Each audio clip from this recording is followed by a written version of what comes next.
साल 1955 अमेरिका के एक छोटे से अंधेरे कमरे में एक पिता अपनी जिंदगी की आखिरी सांसें गिन रहा। पूरे कमरे में एक अजीब सी खामोशियत छाई हुई थी। सिर्फ उस आदमी की उखड़ती हुई सांसें गूंज रही थीं। उसके बिस्तर के पास उसका 10 साल का बेटा खड़ा था। वो लड़का बहुत ही डरा हुआ, सहमा हुआ अपनी नम आंखों से अपने पिता को देखे जा रहा था। घड़ी की हर टिक टिक उस बच्चे के दिल की धड़कन बढ़ा रही थी। उस बच्चे को लग रहा था कि मानो वक्त उसके हाथों से रेत की तरह फिसलता जा रहा है। फिर अचानक से कमरे में एक गहरा सन्नाटा छा गया। पिता का सीना जोरों से ऊपर उठा और फिर हमेशा के लिए शांत हो गया। एक तरफ उस पिता ने अपनी दुनिया छोड़ी और दूसरी तरफ इस 10 साल के बच्चे की दुनिया उजड़ गई। उस बच्चे का नाम रोनाल्ड मैलेट था। उस रात उसने सिर्फ अपने पिता को नहीं खोया,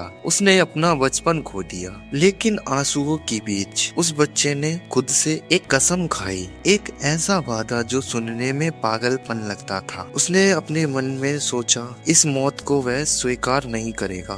वह एक ऐसी मशीन बनाएगा जो वक्त को पीछे मोड़ दे ताकि वो अपने पिता से फिर मिल सके। हेलो दोस्तों, मैं हूं आयुष और आप देख रहे हैं नेक्स्ट वेव एआई डॉक्स। हम सिर्फ वीडियो नहीं बनाते, हम दुनिया को देखने का नजरिया बदलते हैं। गरीबी इतनी थी कि पेट भरने के लिए वो बच्चा गलत रास्ते पर जा सकता था, लेकिन रोनाल्ड ने चोरी नहीं की। उसने किताबों को अपना सहारा बना लिया। वो हर वक्त लाइब्रेरी में बैठा रहता था, किसी जादुई फॉर्मूले की तलाश में। लेकिन एक दिन रद्दी के ढेर में उसे किताब के रूप में एक खजाना मिला। H.G.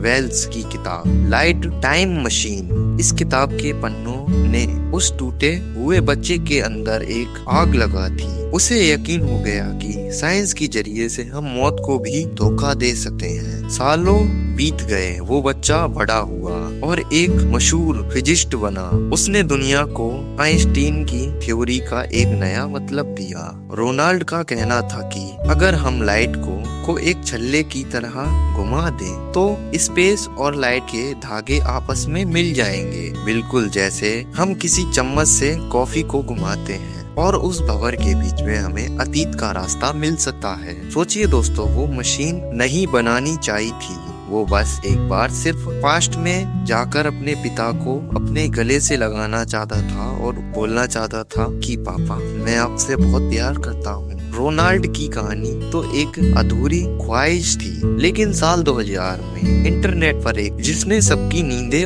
उड़ा दी।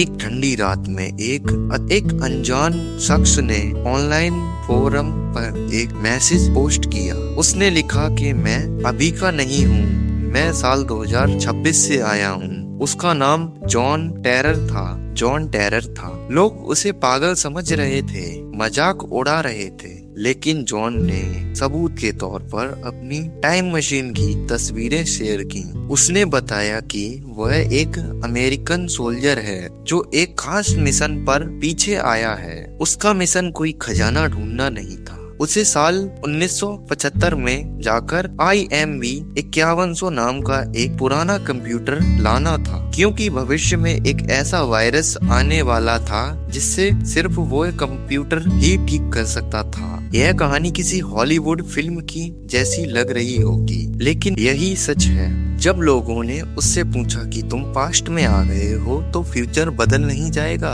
तो जॉन ने एक ऐसा जवाब दिया जो रोंगटे खड़े कर सकता था। उसने कहा, दोस्त, वक्त कोई सीधी सड़क नहीं है, वक्त एक बहुत ही बड़ी लाइब्रेरी है। मैं तुम्हारी दुनिया में आया हूँ, लेकिन ये मेरी दुनिया नहीं है, ये एक पैरेलल दुनिया है। यहाँ मैं कुछ भी बदल दूं, मेरे घर पर इसका कोई असर नहीं होगा।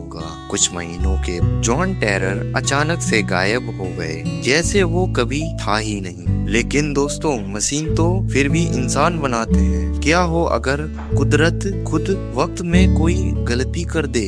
इतिहास में एक ऐसी घटना भी है जिसे वैज्ञानिक आज तक नहीं सुलझा पाए। इसे कहते हैं द टाइम फ्लिप, यानी वक्त का फिसलना। 10 अगस्त 1901 फ्रांस का एक ऐतिहासिक महल वर्साय में 2 इंग्लिश महिलाएं मिस मोलवी और मिस जर्दा वहां घूमने आई थीं। वो महिलाएं महल के बगीचे में टहल रही थीं। मौसम काफी सुहाना था, लेकिन अचानक से एक अजीब सी खामोशी छा गई। चिड़ियों का चहचहाना बंद हो गया, हवा रुक गई। उन्हें लगा जैसे वो किसी सपने में चल रही हों। अचानक से बगीचे का नजारा बदल गया। वहाँ मौजूद लोग अजीब और पुराने कपड़ों में दिखाई दे रहे थे, जैसे वो 18वीं सदी के लोग हों। उन्होंने एक महिला को घास पर बैठे हुए स्केच बनाते देखा।